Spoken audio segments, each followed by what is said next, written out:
and welcome to the Women's Soccer Show. I'm Allie. And I'm Sara. And you know what? We're going to be a bit European focused today. We will not forget the NWSL, don't worry, but we spent all of last week on the NWSL and the USL League and all of that fun stuff, so we're going to focus on Europe for a good portion of today, and I'm excited. We've actually got a pretty jam-packed episode. We're talking WSL. We're going to talk about Arsenal because we have to. Not necessarily a game, but just the whole Jonas situation.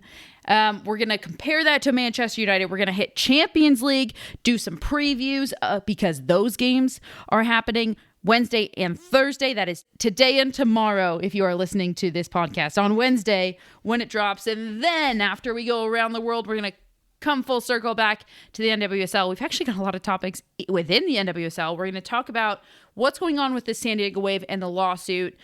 If you haven't heard about it, don't worry, we'll tell you about it. We're going to talk about how Orlando's undefeated season came to a close. And of course, the playoff picture, because there's only 2 games left in the regular season. Can you believe that? I cannot believe that. I was trying to explain the playoffs to my friend yesterday at the West Ham game, and I was trying to explain how, like, you can come 6th and still win the whole thing like Gotham did. And he was like, America's weird, man. It is weird. It's funny because we have a constant debate about this, obviously. It's funny because I have always thought about the NWSL playoffs as a fan because I've not played in the NWSL playoffs. I just love watching it. I'm like, of course I want the playoffs. It's chaos. Who wouldn't? And then I was talking to somebody this past weekend and I was reminiscing and I was like, yeah, I guess in college, my team won the regular season and then we lost in the playoffs. And because of that, we didn't get a bid to NCAAs. And I remember thinking about how stupid it was that we had playoffs. I was like, we won. Like, we won. We should be the winners. Exactly. But we'll get into all of that good stuff. But we've got a couple of bits of fun stuff to hit before we get into the meat of the episode. The big news that we have to talk about coming out is that Henri of France has announced her retirement from international duty. She's one of many. We're seeing a lot more players announcing that they are retiring from international if it's to keep their domestic career going, if it's just injuries or whatever. But Henri announced her retirement and she's got 109 caps for France. She's been a huge force for them on the international stage since 2009, and she will be greatly missed. She will be considered, I believe, part of France's lost generation because the French team was so strong for so long but never could quite get silverware. Yeah, I mean, is that a lost generation or is that just the French international team as a whole? No, that's what they called the lost generation because it's I had this conversation in England international. There are certain players that unfortunately because of their nationality will never quite hit international. I know. It was just a comment on how that's just how France goes, But back to Henri. She's 35 now. It's not surprising. It's unfortunate for us as fans that we didn't know the last time we saw her on the international stage was the last time. But as you said, she has had an epic career. She'll be missed on the international stage, but everybody, you can still catch her. She is playing in La Liga MX. All right, and final 2 things before we get into it, because we're not going to spend a lot of time on the championship. We got to say this, the championship has a new attendance record of 15,387. Sunderland versus Newcastle just topped the last record. That was from 2022. Previously, it was 11,137. That was Sheffield versus London City.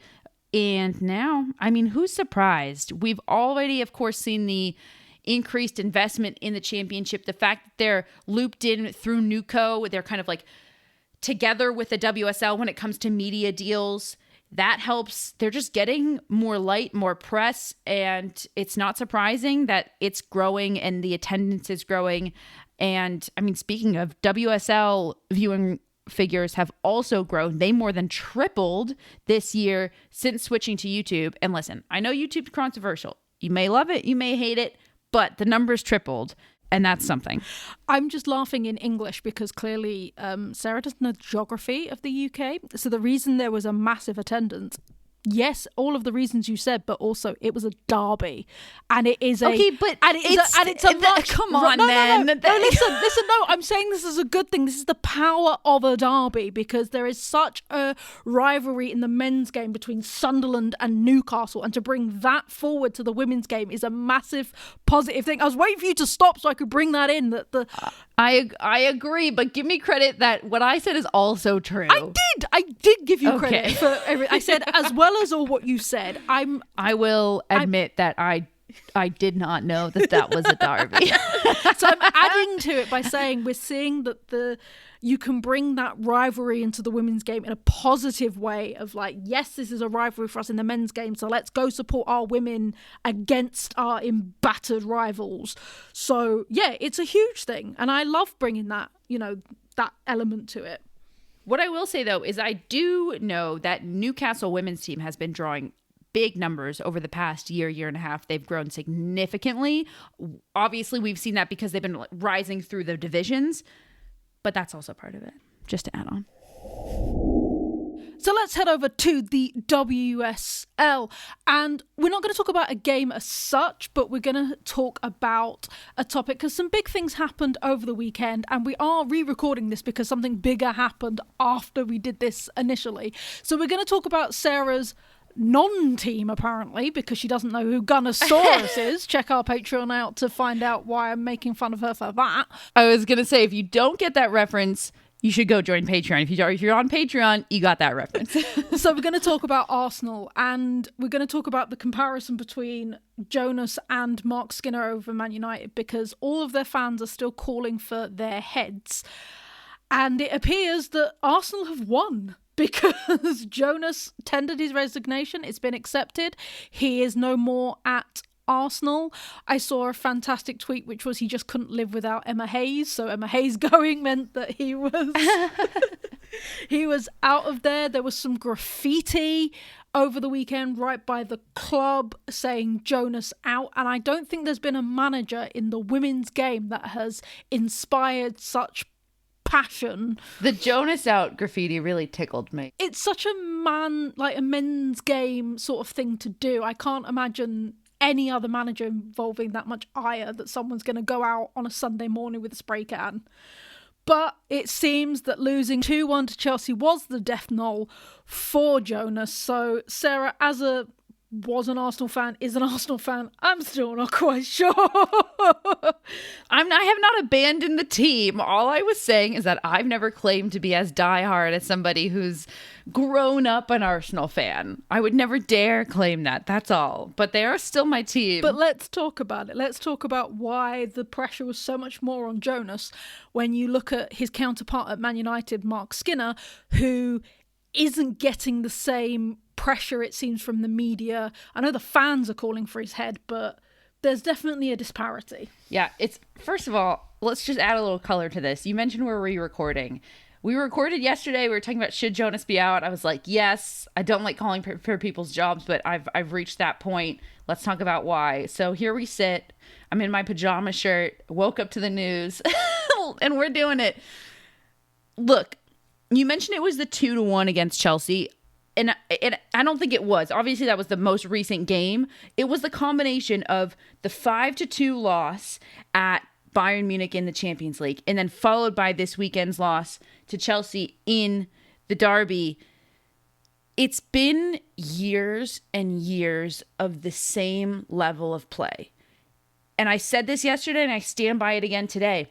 Jonas has a peak at which he can take Arsenal to, and he can't get past that. Arsenal is a team right now, and they have been for the past 3 years, I'd say, where they're good, but they're not going to contend for the first spot in the WSL. Nobody believes that they're going to get the title, and nobody believes that they're actually going to make it far in Champions League. I mean, they didn't even make the group stages last year of the Champions League. It's unbelievable, and for a club of Arsenal's quality, for the players that they have, Jonas has completely mismanaged the personnel, in my opinion, and it's clear that there's just tactically a peak at which he can take them to, and he has nothing more to give beyond that. He's been out-coached, period, the end. And then when you add on the fact that he's mismanaged the personnel, the fact that Viv is shining it city is just such a dagger to the heart for all Arsenal fans. And it really does show how underutilized and misutilized she was at Arsenal, because she was a shadow of what she once was in the past couple years. Yeah, no, she did talk about the fact that there was 4 ACLs at Arsenal at one time and they all had the same recovery plan and there was no personalisation. And then she said she talked to like Jill Roord, who was like, Man City was like, what do you need? What can we get you? What can we do to make it better for you? So I think that really does speak a lot. I do want to look at the comparison about Mark Skinner, because Mark Skinner is winning. Mark Skinner has won 3 out of 3 this season. You do have to look at the opponents and the fact that they've played West Ham, Everton. Spurs was a bit of a better opponent, but they scraped with the 3-0, like got 2 very last minute goals in the first half and then was awarded a penalty in the second. But there's not as much, I would say, probably media, because I know the fans are calling for Skinner's head. I know that there was, calls about favouritism last season, Katie Zellum, which didn't make the fans very happy. Yes, they won an FA Cup, but it asks the age-old question, if the football is ugly, does it matter if the results are going your way? So if it's not pretty football, if it's not, if it's grind out result after result, but you're still getting those results, does it matter? The sad answer is that this conversation isn't happening around Mark Skinner as much because he's getting the results. Period. The end. If Jonas had gotten even one of those results, I don't know that he's fired today, Tuesday, when we're recording this. I really don't think so. Maybe later on in the season if he drops another 2 in a row. But the reality is, if he wins against Bayern or they win against Chelsea, we're not having this conversation. And that's the sad reality. Does that mean that, you can win, it's ugly, and the fans are going to be happy watching it? No. But there's also so many layers to Manchester United. We've talked about Skinner for a while now. We had a long conversation about him at the end of last season because of how he's been managing this club. And also, there's just so many layers with Manchester United. There's also the added layer of the ownership really just not giving an F about the women's side, outright saying that they come second. They have to sort out the men's side and then they'll sort out the women's side. Moving the women to a different training facility. Weirdly and sadly, that all plays to Skinner's benefit because the owners aren't paying attention to the women's team and they're just seeing the results in the win column. And that's it. And that's the sad reality of it. And even though I guess it also plays to Skinner's advantage because he can also sit there and say, hey, we're doing all of this despite the fact that we're moved out of our training facility. And hey, that also makes it harder to recruit players. And look, we're still getting these wins. That also plays to his advantage in a very sad way. Yeah, no, it is. I do think that, Sir Jim has come out and as we said, he is saying the quiet part out loud about the focus. And if anybody didn't know, they got moved out to St George's Park, which for anybody who's not familiar with UK geography is a good 40 miles away from Manchester and where they're supposed to be playing their home games. They had some really weird choices actually for their main stadium games. So they played West Ham to a very sparse crowd. There was 12,000 there, and they were supposed to play Crystal Palace at Old Trafford, but that's now been moved back to Lee due to lackluster ticket sales. So there's definitely a lot going on at Man United that seems to be under rug swept. Maybe with Jonas now handing in throwing in the towel, there will be more of a highlight on managers such as Mark Skinner doing the absolute bare minimum. Who knows? But now the question is who's going to lead Arsenal? Who's going to take over that mantle? I know you've got a hope, a bright spot for one particular former Arsenal player. I texted you this, Allie, because the rumors are flying. They've been flying before Jonas just lost his job about how Casey Stoney, ex-Arsenal player, hard done by San Diego Wave, who we will also touch on later on in this episode. She's been at some games. She's been in attendance. Could she possibly? She's got WSL experience. Could she possibly take over? I'm not letting myself believe this because if I believe it and then it's not true, it will break my heart as if it was true and then it got taken away from me. But it is the clear answer. And this is actually part of the conversation we had about Mark Skinner last year at the end of last season, which was if you fire him, who are you going to bring in? There's not a plethora of incredibly talented high-level coaches who can have the ability and the experience to coach at this level.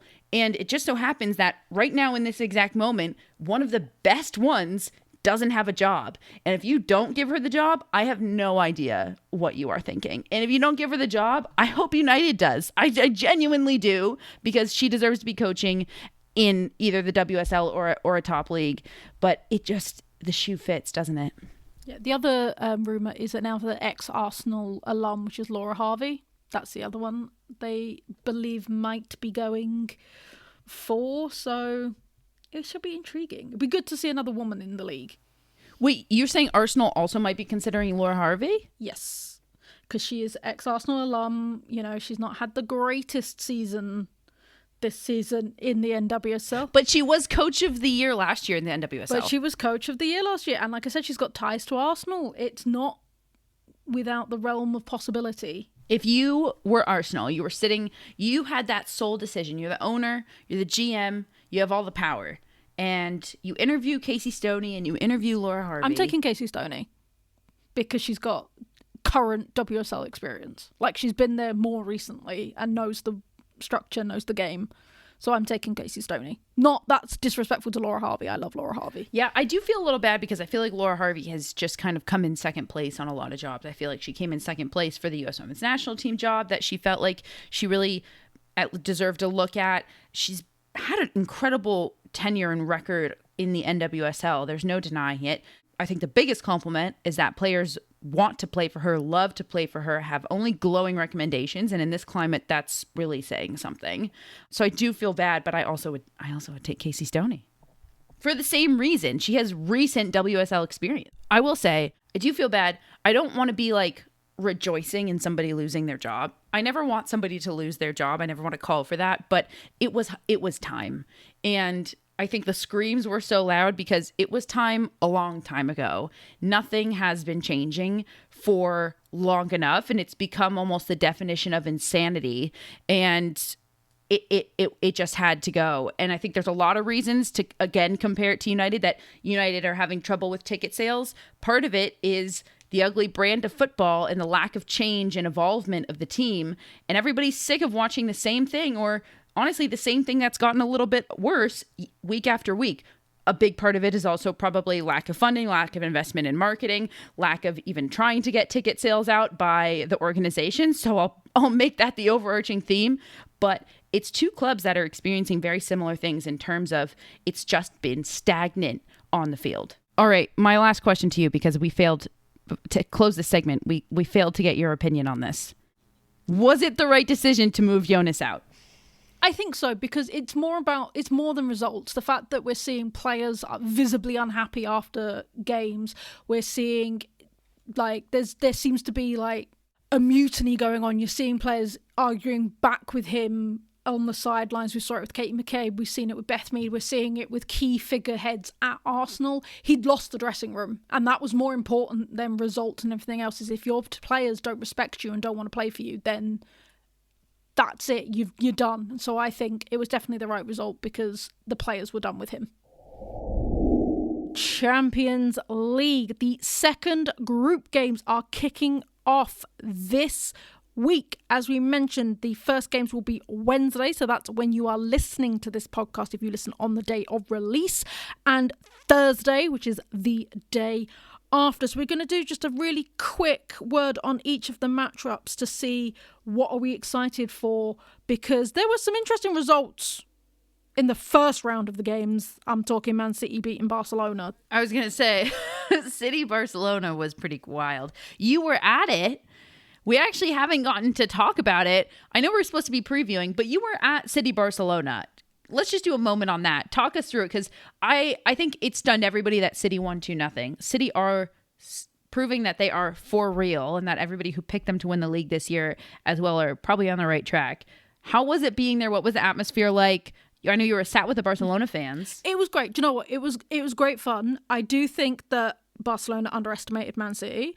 I think there's quite an interesting comment from Anna Battier, who mentioned that they don't get a big challenge. She was more challenged in the WSL than she is in La Liga, because on a week-to-week basis, there's normally only like one or two teams that really give them a fight, and then they're winning. And you'll see it when we do around the world. They're winning 7-1, they're winning 10-0, they're doing that. And so Barcelona first half were not there. I don't know where their heads were, but they were not there. And again, I felt there was a few bright sparks to watch. Bonmatiing in person was something else. On a bat, I felt sorry for because she had two players on her. Like, they were giving her both Lauren Hemp to mark and the forward, and it just wasn't working. But it was, a great atmosphere, and to be in the home ground for like Man City to do a historic win over Barcelona, it was a phenomenal game to be at. Now, I loved that Shaw got a goal too. It just made me happy. It was, that was a historic game. I feel like, Allie, that everybody was excited about that game, and to get that game in leg 1 or match day 1 of the group stages is pretty wild. Okay, let's talk about this coming week's games. Any on the docket for you that really stand out? So for me, I think a huge one is going to be Juve and Bayern Munich. Yeah, I have that circled too. Just because Juve are absolutely killing it in the Italian league. Roma have had a little bit of dominance the last couple of years, and Juve have really stepped up in investment and signings and everything else, and they had a fantastic first round. And obviously Bayern kicked Arsenal's arse, let's be honest. Yeah. And whatever that says, we're not sure yet. I mean, it could be a huge accomplishment, and it could not be. It could not be, but Pernille Harder was, again, something else. Pernille Harder was something else. That girl can play on a big stage. The bigger the stage, the bigger she is. Exactly, and we know she can do it. She did it at Wolfsburg. So, yeah, Bayern have really signed well, are doing well in the German league. So I'm excited to see the Titans of Italy versus the Titans of Germany right now. That's, for me, on Wednesdays, the Wednesday game to be checking out. I actually have the other German team circled right now for the Thursday game with Wolfsburg-Lyon. Classic pairing. That's a classic pairing. It's a classic pairing, and that's the type of game where you're just like, I have to watch this because anything can happen. Wolfsburg lost 1-0 to Roma last week, and then Lyon had a bit of an easier run, and I think this is just going to be a really fun game. I feel like the other games you can look at and say, I know who's going to win, but is there one that might surprise you where we might get an upset? I think Celtic Real Madrid will be an interesting one. Really? I think Celtic Real Madrid will be an interesting one because Celtic, I would say the Scottish League is very similar to the Spanish League in terms of there are teams that will give you a run versus the teams that won't. They were very unlucky in their first round game. They lost 2-0, and it's their first time in the Champions League because it was the first time that they'd won the Scottish Premiership whilst they're being able to Champions League. Despite what was reported, they are not the first team to get into the Champions League. Glasgow City have been in the Champions League, but it's the first time Celtic have been in this. And so I'm excited to see what they do because I think it's going to be a fun one for Celtic fans to watch them play Real. They had a great crowd for that first Champions League game because it was at home as well. Yes. And that was really beautiful. I think for me, it's actually going to be Barcelona versus Hammarby. And I know Barcelona's at home. Most likely Barcelona's going to take it. But Hammarby had a really good performance like last week. They took down St. Pölten 2-0. And Barcelona coming off of a loss, I think is a scary prospect. I don't want to be on the receiving end of them trying to right the ship. But Hammarby played really well. And I'm just excited to see how they match up because I think it will tell us a lot about Hammarby. Let's go around the world. Around the world, around the world. Starting off with Spain, it was the Battle of the Madrids this weekend, and the derby ended in a 1-1 draw. This has allowed Barcelona to pull away from the pack by 2 points after their win on Sunday. Barcelona doesn't face a title rival until the 9th of November. Can they keep building in their lead? To France, and both Lyon and PSG remain undefeated in the league so far. Lyon kept a clean sheet against Dijon to ease to victory, whereas PSG's victory was much harder fought, with Reims coming back twice before the Parisians could put the game to bed. And to Germany, Bayern Munich have been defeated and suffer their first loss of the season. This time, it was at the hands of Wolfsburg, who took the game 2-0. Leverkusen jumped to second after their draw this weekend. And finally to Scotland, Rangers are still top of the league despite drawing with Glasgow City this weekend. Hearts, the surprise team this season, beat Celtic 1-0 to remain third, whereas the Hoops have fallen down to sixth. Have you checked out Total Football Analysis yet? TotalFootballAnalysis.com provides researched analysis on loads of football, including the women's game. Want all the stats in one place instead of drowning in a mountain of tabs? Want to explore key matchups and the tactics from both teams? Total Football Analysis provides the stats and analysis to help you learn more about the beautiful game. We have a special discount for listeners of the Women's Soccer Show. At checkout, type WOSO10 to get a full year for just €10. That's €40 of the yearly subscription. Head over to TotalFootballAnalysis.com and type WOSO10 at checkout. Don't worry, fellow Americans, we are not going to leave you totally European-centric. We're going to hit some NWSL talking points, and the big one that has come out this week is the lawsuit that has hit San Diego Wave. Back in July, Brittany Alvarado spoke out and did a statement about how she was mistreated as an employee, specifically looking in the media department, and was aiming at Jill Ellis, and was then subsequently sued by Ellis for defamation, was shut down, was told that her proof that she released, because she released some emails from a San Diego Wave employee that were very disparaging, bullying. Ellis turned around and said, "You faked these. These did not come from a San Diego email," and then sued for defamation. And it sort of quieted down for a bit, but it was sort of bubbling under the surface. Other employees have come forward, and they came forward in July to back up Brittany's story, saying that they felt bullied, that they felt undermined, and had since left San Diego Wave. And then it's all sort of come to a head recently with this brand new lawsuit, but this lawsuit is actually aimed at San Diego and the league. So you're going to fill us in what exactly they are. Yeah, so if anybody remembers, or if anybody's on social media, you probably saw this. If you're not, I don't know if you did. Everything that Allie just described, this all really, it happened on Twitter, because Brittany Alvarado posted that email, a screenshot of that email on Twitter. That's when Ellis said, "This is defamation. You faked that." And it's interesting because I partly think that it died down because Ellis claims that it was a fake email. I think everybody got a little worried, but really big credit to Defector Media, who has been following this trail and last week released a huge article outlining everything, and specifically Leslie Ryder, shout out to our friend. She wrote this article along with some other Defector Media employees, and we're going to give you the very brief synopsis, but if you want all of the details, head over and read that article. But here's essentially what has happened since. So we mentioned that tweet from Brittany Alvarado claiming misconduct, mistreatment, and those emails. And Ellis then released a statement to the Associated Press before she even sued Alvarado for defamation that said that third parties had, quote, assisted us in evaluating our workplace and had not found any wrongdoing by the club. And it also called what Alvarado said false accusations, and that, quote, are not only personally damaging, but also take away from the incredible work in progress that we've achieved together as a team. So that's what Ellis did back in July, and then went on to sue Alvarado. So, to bring it up to date, what happened last week is 5 former Wave employees, we must note they are all women, have filed a lawsuit against the Wave, against the NWSL, in San Diego Superior Court. The lawsuit asserts that 15 claims, including disability discrimination, racial discrimination, sexual harassment, failure to investigate and prevent discrimination and harassment, retaliation and wrongful termination, and retaliating for engaging in protective activity. That is a lot to unpack.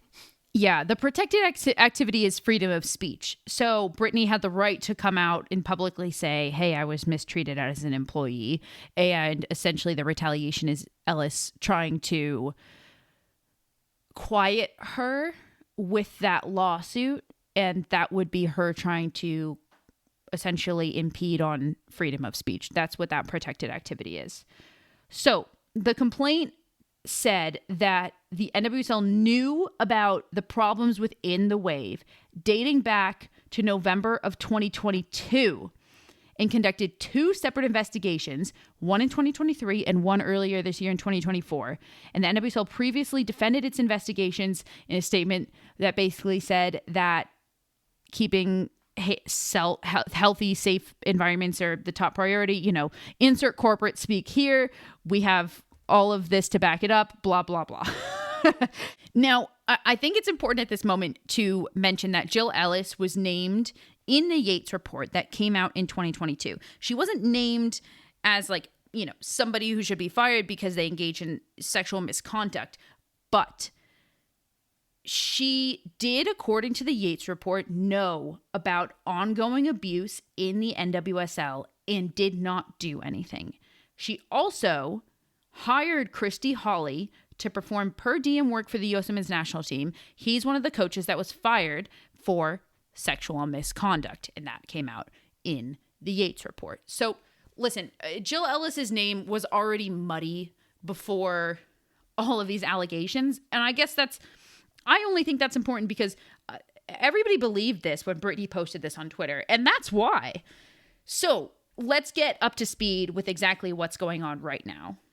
Okay, so essentially right now this lawsuit is underway, and I think it's important that it's in California because in this country, there's different laws in every state. And in California, there are many, many, many laws to protect employees. So most likely it's going to be really hard for Jill Ellis to prove in court what she wants to prove because there are so many protections around employees, including freedom of speech and a protection so that they can't get bullied and harassed out of doing exactly what these employees are doing right now. So I think it will be really hard for Ellis to win this lawsuit. I think this could be huge. I mean, with this lawsuit, it could essentially end in the termination of Jill Ellis. Yeah.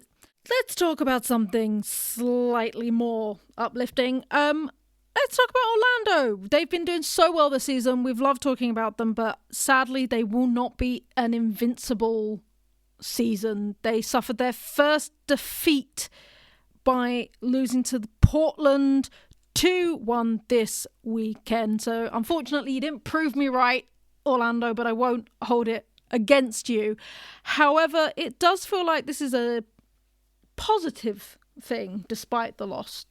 Yeah, well, first and foremost, the fact that they went into Portland, of all places, nobody thought it was going to be Portland. Portland have been one of the worst teams since coming back from Olympic break. They had not won a game since Olympic break.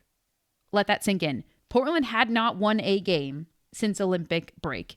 They are only in the playoff race right now because of how well they did before Olympic break, but they have been absolutely terrible. So for them to be the ones that take down Orlando, nobody saw it coming. It was NWSL After Dark at its finest, but it also has to be noted, and I don't want this doesn't take anything away from it, Portland fans, I promise.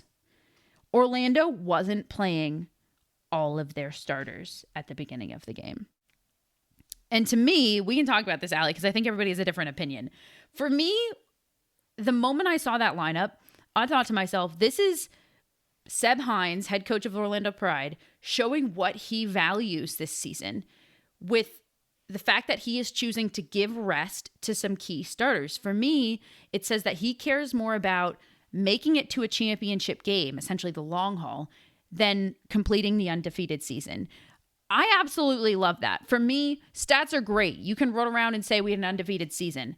Trophies are much better. And the fact that he's valuing the trophies, I just love. Stats are great, trophies are better. And I think this type of move is the move that will get you one of those trophies. I was going to say, I think he's actually may do what we haven't seen since the North Carolina Courage, which is win both the Shield and the title. And he could do it with the team he's got, the way he's playing, smart, As you said, why overwork your starters and your key players when you've already done it? You're in the playoffs and you've cemented, I would say, the prime thing for a playoff, because they finished first. So that's the best thing for them, right? They're going to get what they want in terms of playoff picks and where they play and all of that fun stuff. So they've done it.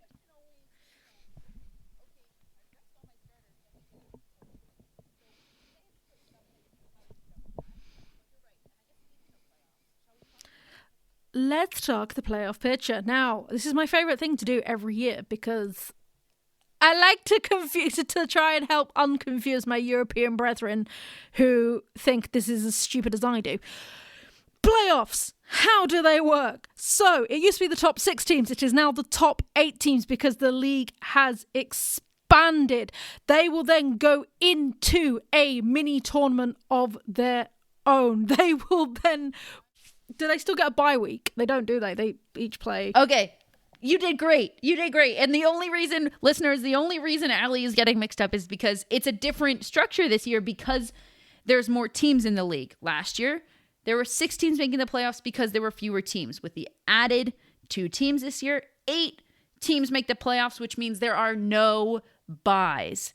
8 teams make it, and 4 games are played. So we're just starting from the quarterfinals. The top 4 teams will host playoff games.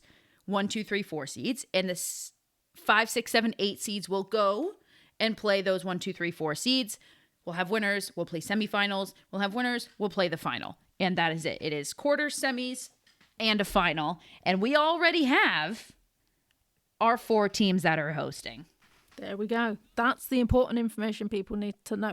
So not only are the top 4 spots secured, we actually have 5 teams have already clinched their playoff spot. They are the Orlando Pride, Washington Spirit, Gotham FC, the KC Current, and North Carolina Courage. They are donezo, sorted. They are playing. So, how do we determine who is going to join them in that top 8? We have 2 games left of regular season, and there are 3 spots for the taking. So let's start off with who officially cannot claim one of those spots. It is Seattle Reign and Houston Dash. We say goodbye to them. They are officially out of the pack. It has cue the Hunger Games cannon. Yes, the salute. It has to be said, the Reign are now without a goal for 432 minutes, which is a new franchise record. I'm not sure they wanted that one. Not the record you want. Definitely not. So, who currently sits in those 3 spots and controls their own destiny? So, right now, the 3 remaining playoff spots, Chicago sits in 6th, Portland sit in 7th, and Bay sit in 8th. But obviously 2 games left to play. Anything could really happen. The point, though, is they control their own destiny, like you said. If they can win out the remaining 2 games, they are guaranteeing themselves a spot in the playoffs. And that's a good place to be in right now. Absolutely. But because we like madness on this podcast, are there any teams that could throw a wrench in the works and be a surprise, cause an upset? And if so, who are these teams? Oh, so many. I mean, technically, like you said, there's 7 teams vying for 3 spots right now. But Angel City and San Diego Wave, a little down and out. That would be the shock of all shocks. But a lot could happen. Racing Louisville specifically sit in 9th place. They're 3 points behind Bay FC right now. And they are due to face Portland this coming weekend, who they are only 6 points behind. If they can win out, all they really need is Bay to lose or draw 1 game, and they're in. Along with this, I mentioned Portland. They sit in 7th right now, but they're in a precarious 7 because we already said they got their first win since Olympic break. They've just been falling deeper and deeper down the table, so they're ones to circle and say, hey, they could still fall in the next 2 weeks. And notably, I will say, Marta was just lethal on Twitter. It was absolutely hilarious because after Portland won and took away Orlando's defeated season. The Thorns account tweeted, "Unbeaten records are made to be broken. Thanks for coming, Orlando." And then Marta replied, "Best of luck fighting for a place in the playoffs." Which I just love. If anyone's deserved to do that, it's Marta. I would agree with that. So they're ones to circle in the sense that they absolutely could fall. And then the craziest of all crazy could happen. Utah, who were the most down and out we'd really seen a team for a lot of this NWSL season.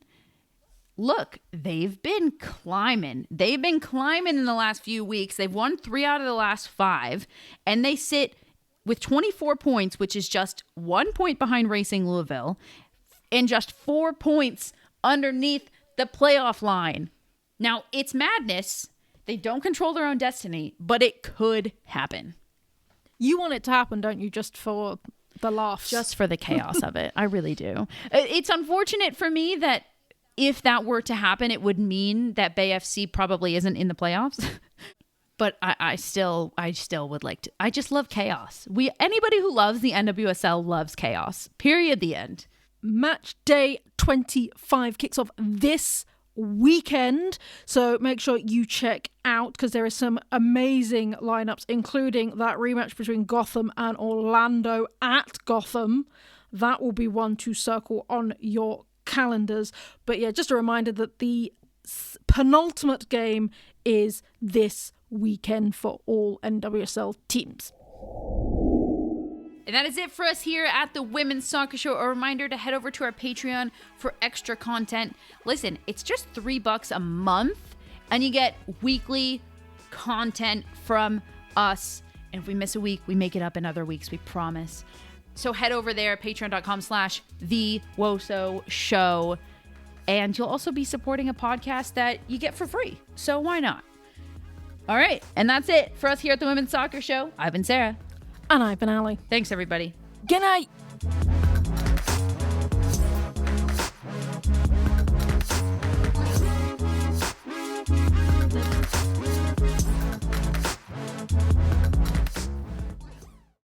This podcast was edited by Monkey Hill Media. Visit monkeyhillmedia.com for more information.